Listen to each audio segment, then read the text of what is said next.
On June 7, 1992, 19-year-old Suzie Streeter and her friend, 18-year-old Stacy McCall, walked across a high school stage. It was graduation night in Springfield, Missouri, a milestone meant to kick off the rest of their adult lives. After a long evening of hopping between local parties, the two teenagers decided to head home. At roughly 2:15 in the morning, they arrived at the quiet suburban house of Suzie's mother, 47-year-old Sherrill Levitt. But when friends came looking for the women the next morning, they walked into a baffling scene. All three of their cars were parked in the driveway and under the carport. Inside, the beds had been slept in, and the family dog Cinnamon was left alone, anxiously pacing the hallways. Everything they would need to leave the house was still sitting there. 3 purses were grouped together, containing their cash, medications, and car keys. Even their cigarettes were untouched. Yet, the house was orderly. There was no blood and no sign of forced entry. 3 adults vanished from a quiet suburb in a matter of hours. Their disappearance was the result of a catastrophic intersection of a narrow timeline and a contaminated crime scene, a sequence of events that paralyzed the investigation from the start. The first major obstacle was an impossibly narrow window of opportunity, the timeline vacuum. We know Suzie and Stacy were last seen leaving a friend's house at 2:15 a.m. This timeline illustrates the constraints the investigation faced. By 8 a.m., friends were already calling the Levitt house and getting no answer. That means the entire crime was executed in a gap of just 5 hours and 45 minutes.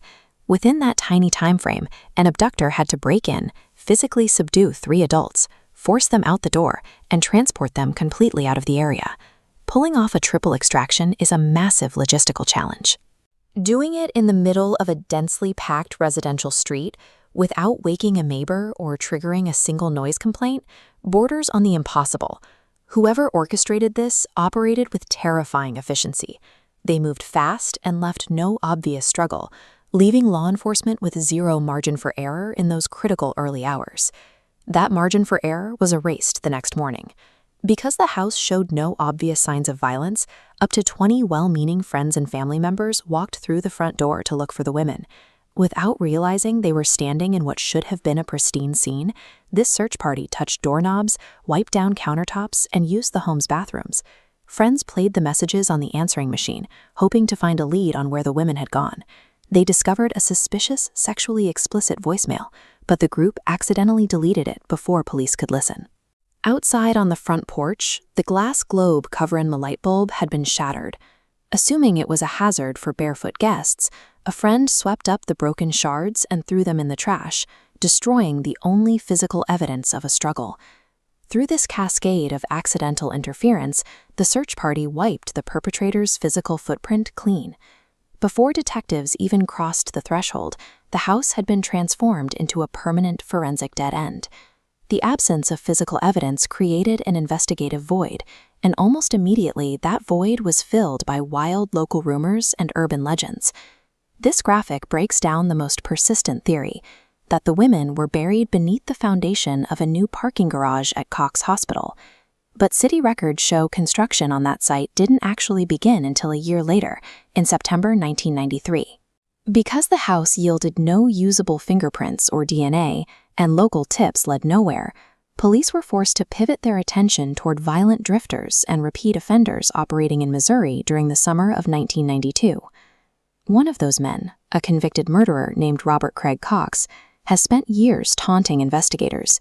He claims to know exactly where the bodies are, but insists he won't reveal the location until his own mother passes away. Without hard forensic data to anchor their search, detectives have been stuck chasing these psychological games and geographic dead ends, stalling the case for decades. Over 3 decades have passed.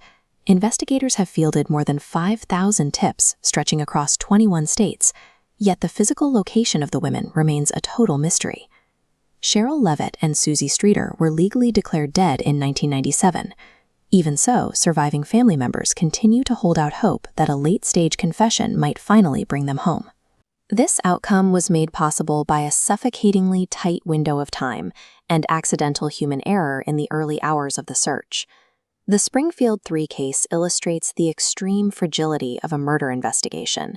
When those initial hours at a scene are compromised, a mystery can be frozen in place for a lifetime.